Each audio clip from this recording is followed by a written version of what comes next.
بسم اللہ الرحمن الرحیم۔ محترم ناظرین، السلام علیکم۔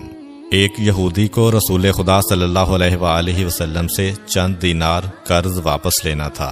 ایک دن آپ راستے میں جا رہے تھے کہ وہ یہودی آپ کے پاس آیا اور اس نے کہا، جب تک آپ میرا قرض ادا نہیں کریں گے اس وقت تک میں آپ کو یہاں سے نہیں جانے دوں گا۔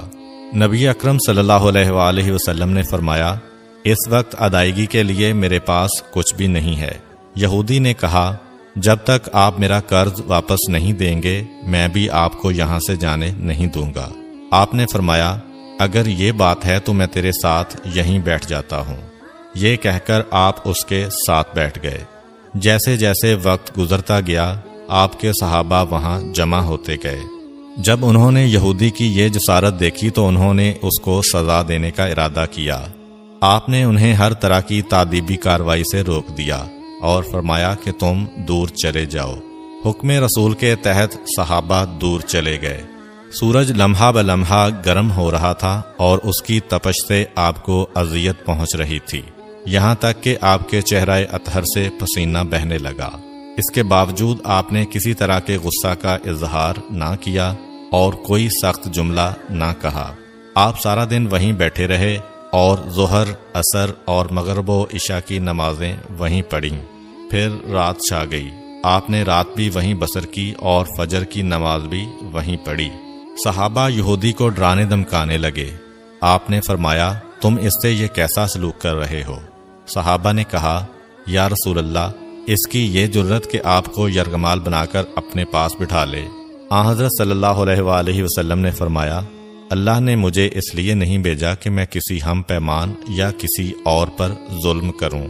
جب دن چڑھا تو یہودی نے کلمہ اسلام پڑھتے ہوئے کہا، اشہد ان لا الہ الا اللہ و اشہد ان محمدًا عبدہ و رسولہ۔ میں اپنی دولت کا ایک حصہ راہ خدا میں دیتا ہوں۔ میں نے آپ کو اس لیے نہیں روکا تھا کہ میں آپ کی توہین کروں۔ اس ذریعے سے میں آپ کے پیمانہ صبر کو آزمانا چاہتا تھا، کیونکہ تورات میں نے آپ کی یہ صفت پڑھی ہے، محمد بن عبداللہ مکہ میں پیدا ہوگا اور طیبہ کی طرف ہجرت کرے گا۔ وہ تندخو اور سخت مزاج اور بیہودہ گوئی کرنے والا نہ ہوگا اور کوئی جھوٹی بات زبان سے نہیں کہے گا۔ اس طرح سے میں نے آپ کو یہاں رکھ کر اس بات کی تصدیق کی ہے کہ تورات نے بالکل سچ کہا تھا۔ رسول اکرم صلی اللہ علیہ وآلہ وسلم مبعوث برسالت ہونے کے 3 سال بعد تک خفیہ طور پر دعوت اسلام دیتے رہے۔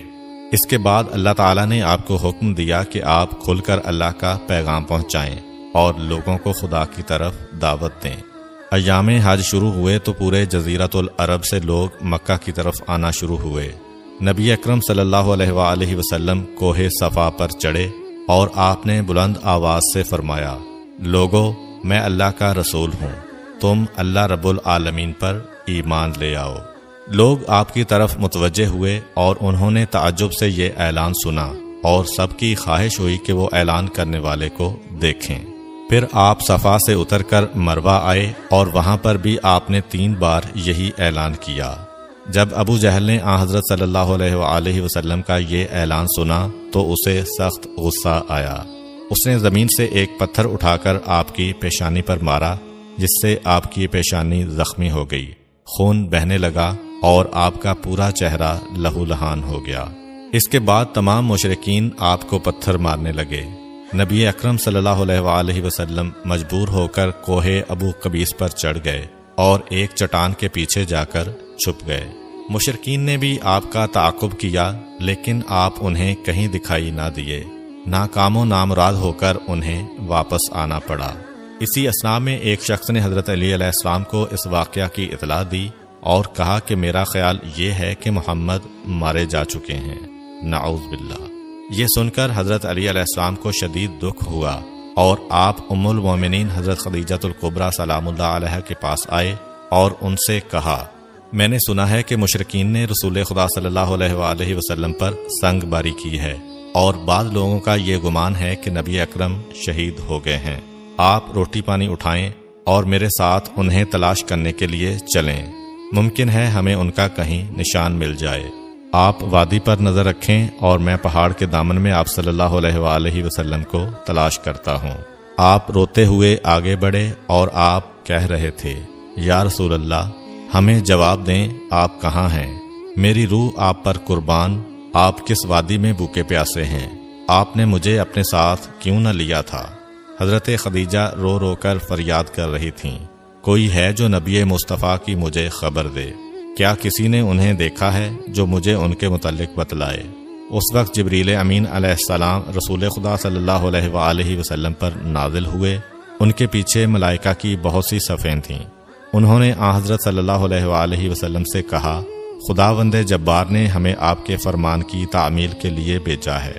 اگر آپ چاہیں تو ہم اس قوم کو تباہ کر دیں گے اور ان کا دنیا میں کہیں نام و نشان تک دکھائی نہ دے گا۔ رحمت للعالمین نے فرمایا، میں نبی رحمت بنا کر بھیجا گیا ہوں، میں عذاب و انتقام کا حامی نہیں ہوں۔ پروردگار میری قوم کو معاف کر دے، وہ مجھے جانتے نہیں ہیں۔ جبریل امین علیہ السلام نے حضرت صلی اللہ علیہ وآلہ وسلم سے کہا، خدیجہ سلام اللہ علیہا آپ کو تلاش کر رہی ہیں۔ خدیجہ کے رونے نے آسمان کے فرشتوں کو رلا دیا ہے، آپ انہیں جواب دیں، خدا کی طرف سے اور ہماری طرف سے انہیں سلام پہنچائیں اور انہیں جنت کی بشارت دیں۔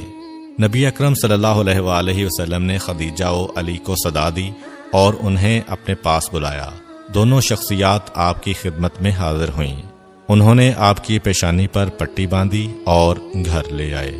جب مشرکین کو معلوم ہوا کہ نبی اکرم صلی اللہ علیہ وآلہ وسلم اپنے گھر آ چکے ہیں تو انہوں نے گھر کا محاصرہ کر لیا اور سنگ باری شروع کر دی۔ حضرت علی علیہ السلام اور حضرت خدیجہ سلام اللہ علیہا آپ کا دفاع کرنے لگے۔ جب سنگ باری میں معمولی سا وقفہ ہوا تو حضرت خدیجہ گھر سے نکلیں اور انہوں نے چیخ کر کہا، فرزندان قریش، کیا تم سے حیا رخصت ہو گئی ہے؟ تم اپنے قبیلہ کی معزز اور محترم خاتون کے گھر پر سنگ باری کرنے لگے ہو۔ اگر تمہیں خدا کا خوف نہیں ہے تو دوسرے لوگوں کو اپنے اوپر ہنسنے کا موقع نہ دو اور اپنے لیے ہمیشہ کی ذلت و بدنامی تو نہ خریدو۔ جب مشرکین نے حضرت خدیجہ سلام اللہ علیہا کی گفتگو سنی تو ندامت کے مارے ان کے سر جھک گئے اور وہ شرمندہ ہو کر اپنے گھروں کو چلے گئے۔ نبی اکرم صلی اللہ علیہ وآلہ وسلم نے دعوت اسلام کا آغاز ان روح فرسا واقعات کے ساتھ کیا تھا۔ آپ پر کروڑوں سلام ہوں۔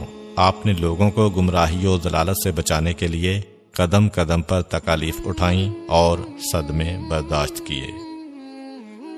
امید کرتا ہوں کہ آپ کو آج کی ویڈیو اچھی لگی ہوگی۔ اگر آپ کو ہماری ویڈیو اچھی لگی ہے تو ویڈیو کو لائک کریں اور مزید اس طرح کی ویڈیوز دیکھنے کے لیے ہمارا چینل سبسکرائب کر لیں۔ ملتے ہیں نیکسٹ ویڈیو میں، اجازت دیجیے، اللہ حافظ۔